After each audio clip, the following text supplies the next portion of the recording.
C'était une personne qui était sous l'emprise d'une grande angoisse et qui avait des délires persécutoires.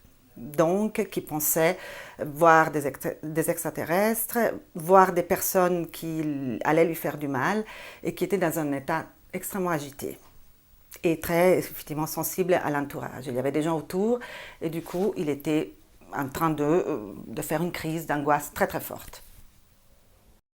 Alors, effectivement, j'ai vécu une situation d'insécurité.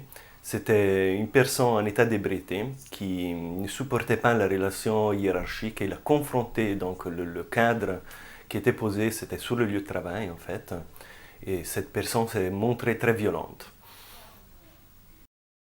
Donc j'ai vécu une situation de violence verbale entre deux personnes, entre lesquelles le ton monte, ils se mettent à parler très fort, voire à hurler, à s'insulter. Nous connaissons régulièrement des situations qui pourraient justement s'apparenter à des incivilités. En particulier, je me rappelle d'une histoire liée à une violence, une situation où nous entendions avec ma collègue dans la cuisine des hurlements dans la chambre des résidents. Donc on entendait que ça frappait contre les murs, on entendait que ça hurlait. Voilà, nous avons voulu intervenir et donc nous avons réfléchi un petit peu à comment intervenir au plus vite. Je vais décrire le cas d'une personne qui rentre au racard, ouvre la porte, il est très fâché, donc il hurle, crie, insulte, donc il est dans un état de grande agitation. J'ai vécu une grosse crise d'angoisse une nuit que je travaillais au racard. Un résident est venu frapper à la porte du bureau. Il était vraiment très très mal et il voulait se suicider.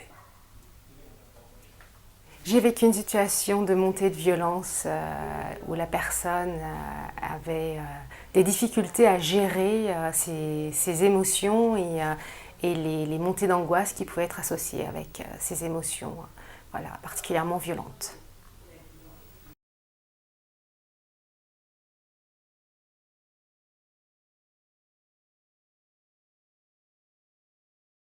Ça s'est passé au centre d'hébergement dans lequel je travaille et c'était entre la cuisine et la chambre où la personne dormait. Alors la première chose que j'ai fait, c'est que j'ai essayé de prendre cette personne dans le bureau et de me mettre en aparté et de le séparer du reste du groupe parce qu'il était très agité et il était vraiment persécuté physiquement. Et je l'ai pris donc dans le bureau et je lui ai donné la main sans lui demander de me la prendre, mais pour qu'il la prenne s'il avait besoin de la prendre et de lui dire qu'avec moi, il était en sécurité, que là où il était en sécurité. Et vu que là, sa question principale, c'était « est-ce qu'ils sont vraiment là pour me faire du mal ?» Je lui ai dit que je le croyais quand il disait qu'il y avait des personnes qui lui voulaient du mal, mais que moi, je ne les voyais pas et je ne les sentais pas autour de nous. Ce qui ça l'a calmé parce que c'est vrai que dans ces cas-là, le problème c'est qu'ils ont tellement peur d'être fous ou de se dire tiens je suis fou que quelque part de mettre les angoisses dehors et de penser que ces personnes existent vraiment, ça les rassure. Et donc du coup, le fait de lui dire que je le croyais, ça veut dire déjà que je lui dis je pense que tu n'es pas fou, tu peux ressentir des choses comme ça, mais là je suis là pour te protéger et là où tu es en sécurité. J'étais derrière un bureau. Cette personne en état d'ivresse ne supportait pas la relation hiérarchique qui d'ailleurs était bien évidente à cause aussi du contexte. J'étais derrière un bureau, ce qui était révélateur du cadre que je représentais. Pour faire en sorte que la tension baisse, j'ai en premier lieu changé de contexte. Nous sommes sortis de la structure où je travaillais. On s'est retrouvés dehors, donc, sur une sorte d'égalité quelque part. On a fumé une cigarette. Je ne me souviens pas si je lui ai offert une cigarette. Mais déjà, le fait de changer de contexte, c'est-à-dire sortir d'un contexte où tout était révélateur de la relation hiérarchique du cadre que je représentais, dans un pour aller dans un contexte où on était dans un même niveau, a déjà fait baisser le niveau de tension et on a pu entamer une discussion sur d'autres bases. Et donc, la personne est restée quelque part fâchée, mais ça a permis d'avoir un dialogue, une discussion plus tranquille et faire en sorte que les choses se calment. Donc cette situation de violence verbale, elle s'est passée dans le cadre de mon travail au RACAR, dans une chambre de 2 résidents qui doivent partager le même espace. Et le ton est monté parce que l'un voulait toujours avoir la fenêtre ouverte et l'autre voulait la fermer. Et l'un touchait les affaires de l'autre qui n'était pas d'accord. Donc voilà, j'ai pris ma respiration pour rester calme, surtout ne pas entrer en symétrie parce que l'agressivité génère de l'agressivité. Donc là, l'essentiel, c'est vraiment de garder un profil bas, de parler doucement, calmement et de laisser les gens s'exprimer, dire ce qu'ils ressentent. C'est vraiment ça l'essentiel, avoir une grande oreille et puis qu'ils puissent exprimer leur malaise, que chacun puisse comprendre qu'est-ce qui se passe chez l'autre et pourquoi, afin que la tension baisse. En entendant les hurlements, nous sommes allés direction la chambre où les bruits résonnaient, les coups de poing retentissaient. Et j'ai vraiment voulu prendre le temps de respirer avant d'entrer, d'arriver calmement pour ne pas rajouter du stress à la situation qui était en train de se passer. La porte était entrouverte, donc je me suis permis de rentrer et je me suis mis dans un coin de la chambre pour ne pas être au devant de la violence qui émergeait, mais au moins être présent pour pouvoir montrer que nous sommes témoins de la souffrance que cette personne vivait actuellement.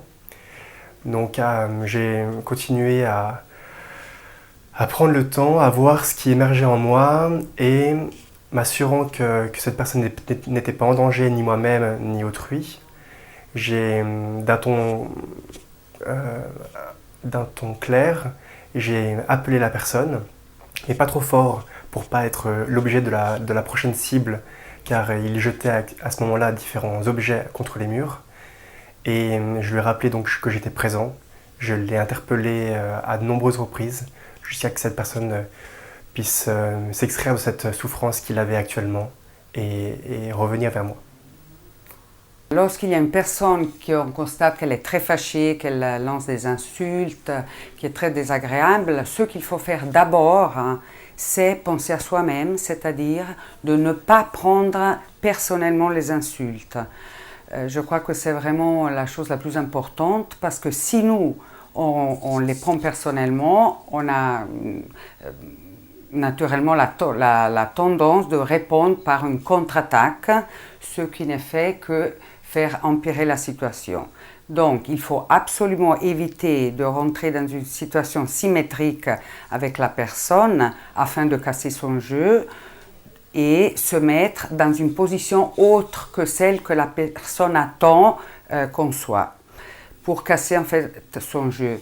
Donc voilà, une personne arrive, je vais vers elle, même dans cet état-là, je vais vers elle, je lui serre la main, je la salue, bonjour monsieur ou bonjour madame, si je connais le prénom, je dis son prénom, et ensuite je l'observe afin de pouvoir lui faire un compliment sur n'importe quoi par rapport à son aspect physique, nouvelle coupe de cheveux, vous avez un joli collier, vous êtes bien rasé, de manière à faire remonter un tout petit peu et momentanément bien sûr la mauvaise estime de soi que surprend cette personne-là en étant dans cette situation de grande violence.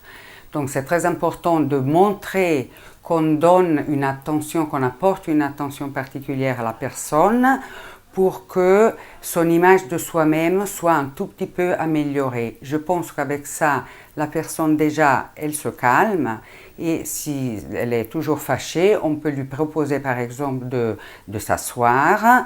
On nomme son état en disant par exemple, voilà, je vois que vous êtes dans une très grosse colère, qu'est-ce qui s'est passé?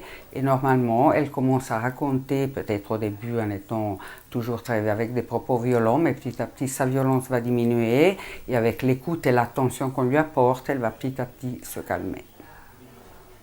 Une nuit, j'ai été réveillée par le tambourinement intempestif d'un résident contre la porte du bureau. Je me lève. Ce résident est en proie à une angoisse très forte. Il me dit qu'il n'a pas pris son traitement, alors qu'il m'avait dit le contraire durant la soirée. Très angoissé, il veut mettre fin à ses jours. Je sors du bureau, je vais à la cuisine avec lui et je m'aperçois très vite que mes paroles de réassurance vont être assez vaines, que cela n'est pas cela dont il a besoin. Il a plutôt besoin d'une écoute, que je sente, que je perçoive sa souffrance, au-delà de paroles vides que je pourrais lui dire. Alors, je reste debout avec lui et je me mets à l'écouter. Cela prend environ une dizaine de minutes. Je le regarde, je me tais. Et au bout de cette dizaine de minutes, il me demande son traitement, ce que je fais. Et il me remercie de l'avoir écouté. Il se sent plus apaisé et me dit qu'il va essayer de dormir. La crise a passé. Par rapport à la parole violente et aux gestes violents qui sont arrivés, la posture a été de dire j'entends, je me mets en face de la personne, j'accueille sa parole en restant moi calme, surtout pas monter le ton de ma voix, ne pas être en symétrie et pouvoir lui parler d'autre chose que la violence au premier degré qu'il était en train de manifester. C'était plus d'avoir une posture détendue, accueillante de sa parole et de lui dire effectivement oui, j'entends cette violence, je la comprends, je comprends que vous puissiez être en colère, mais derrière cette violence, j'entends, je perçois autre chose et je vais vous parler de cette autre chose. Essayez de dévier la violence du sujet et de l'amener à penser à autre chose que à ce qui était violent pour lui à ce moment-là.